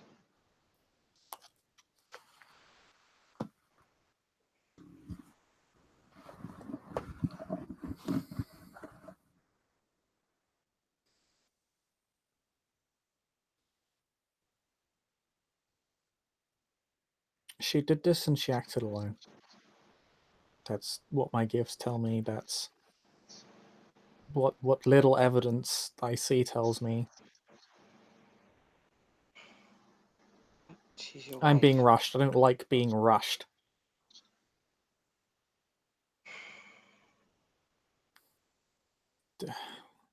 Well, the body's already given the right of the departed. Do not even have a chance to check those for consistency.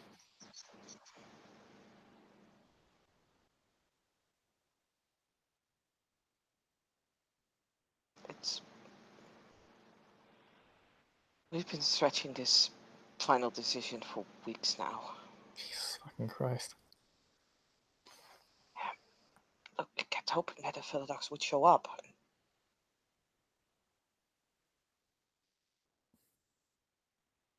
To do what We did send exactly? out word to the other past judgments. We sent word to other septs.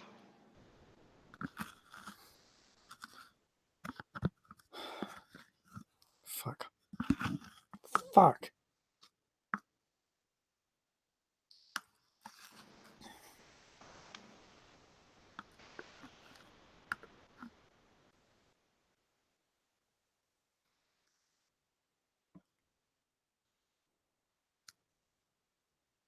Everything I've seen suggests that she did this. And she did it alone. So I have to act on that.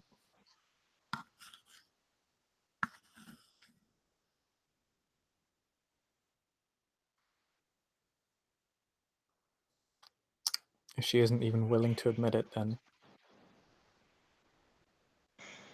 But I think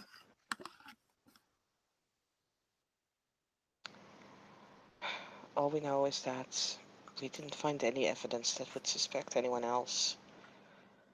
Like, we had a couple of our theorists look at the bodies, and the way they were executed,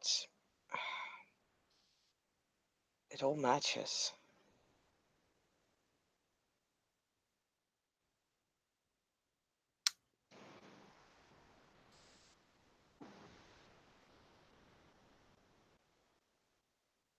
if that's what. Then. If your evidence matches and my evidence matches, then.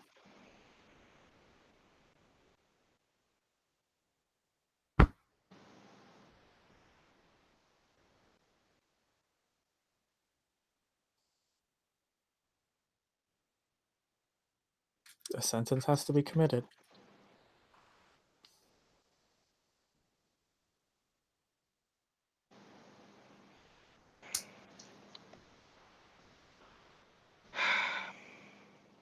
I fucking hate this. Don't have to do this.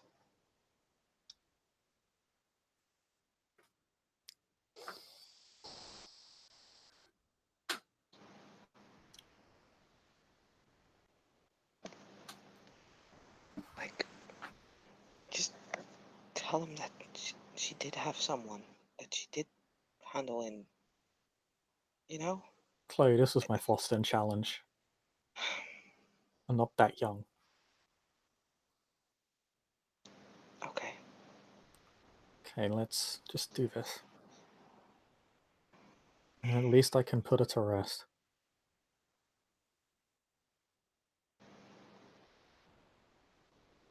Okay. Nothing else. It'll be fast.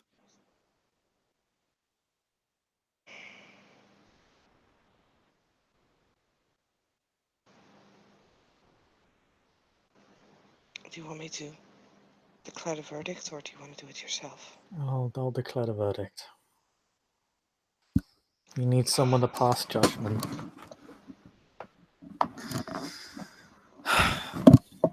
If you've waited this long, then.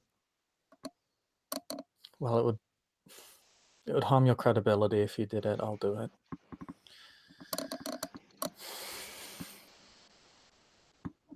She'll place a hand on his shoulder and squeezes.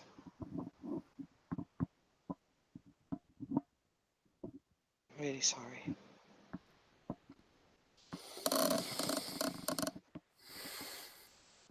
Thanks.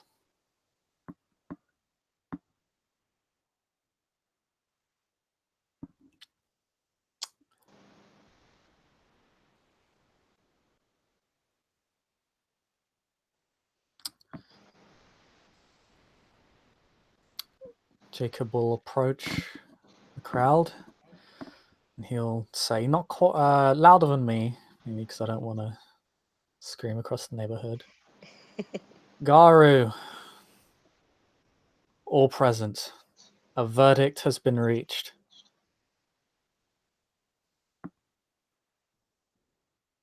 In light of the evidence found, and it should be noted, Jacob is incredibly tense. It's clear that he has no joy in what he's doing at all. He hates every waking second of this.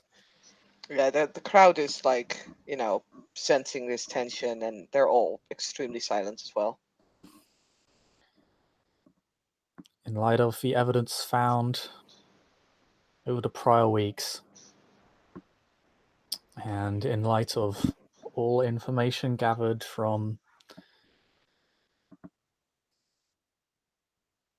statements from witnesses, interrogation from the accused,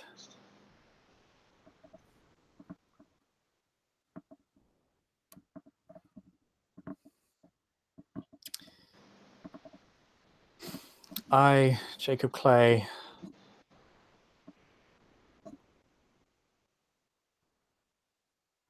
Agent Philodox of the Silver Fangs, declare Philippa de Tanzaville guilty of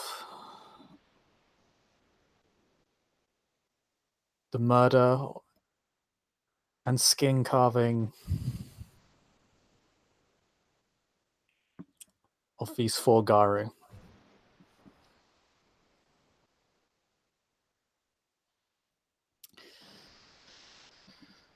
Sentence: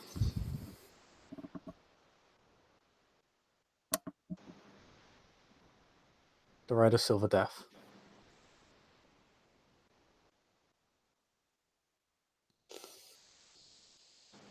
The crowd stays incredibly silent. Philippa, on the other hand, starts screaming and sobbing and kind of falls to her knees and is being hoisted up by the 2 Garu that are standing right next to her.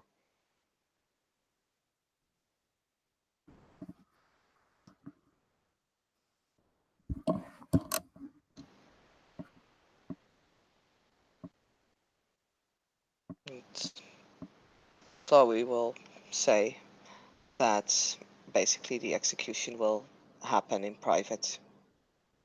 The crowd seems to be a little displeased about it, but one by one they start to, walk away as she's sort of ordering them to do so.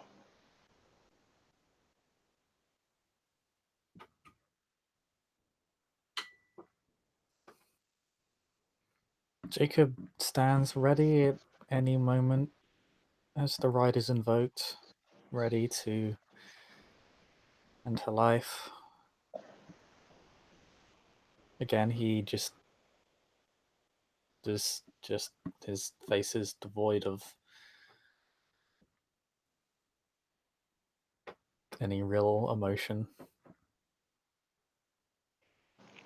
Chloe will ask if he wants a moment to say goodbye.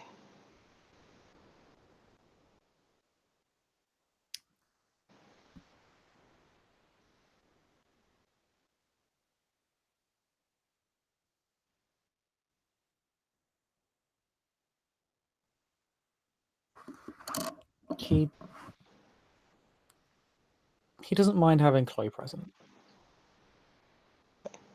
She'll she'll send the 2 guards that were still standing there. She'll send them away as well, as she will um, make sure that you know she's standing behind Philippa, and she'll move to basically remove the linen bag from her face, from her head.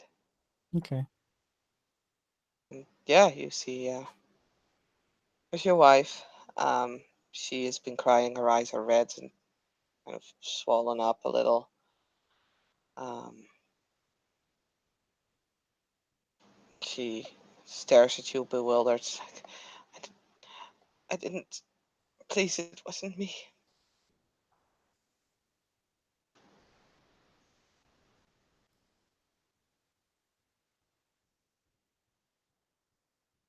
Please I don't do don't. this to me, Jake.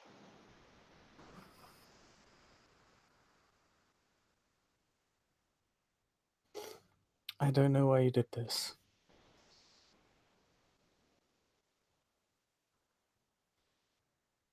I don't know why you did this. It's not.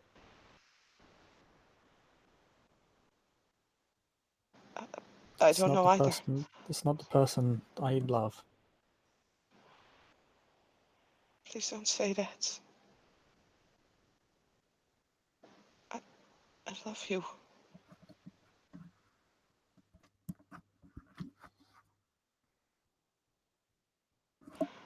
Never do anything to hurt you, please. And I love you too, but I can't let this action go unpunished.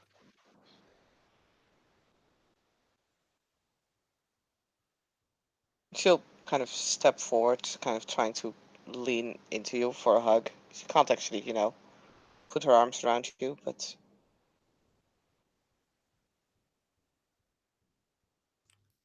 You'll you kind of wrap a single arm around her and kiss her cheek.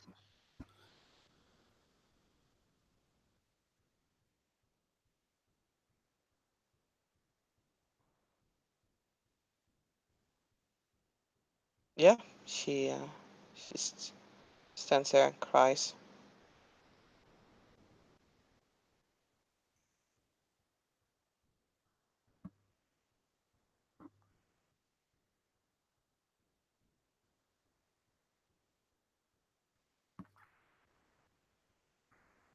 Close your eyes, Till, okay? please don't. She closes her eyes.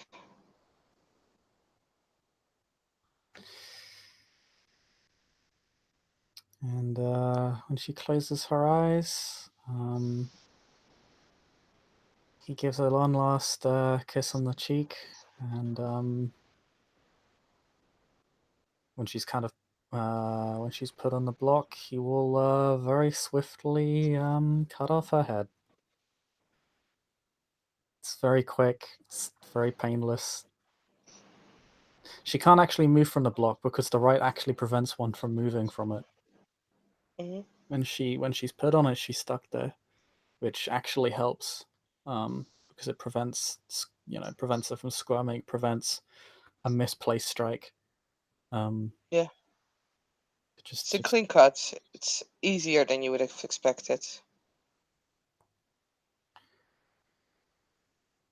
And her head will roll off.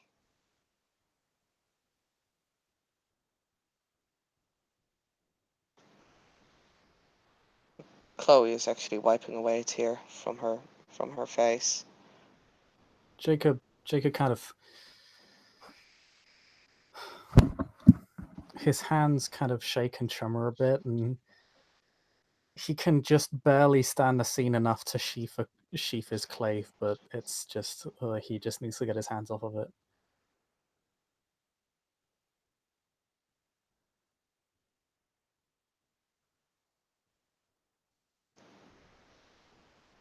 And Chloe will, just if Jacob wants, she will hug him for a very long time. Oh, he'll accept the hug.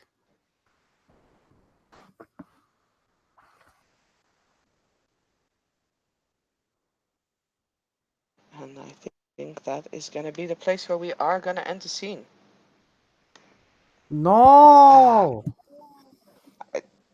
can't finish it tonight, sweetie. If it had been half an hour, but it no. So thank you, player, for playing, and thank you, Robbie, for STing along. And we'll see you again at the real final part of this challenge.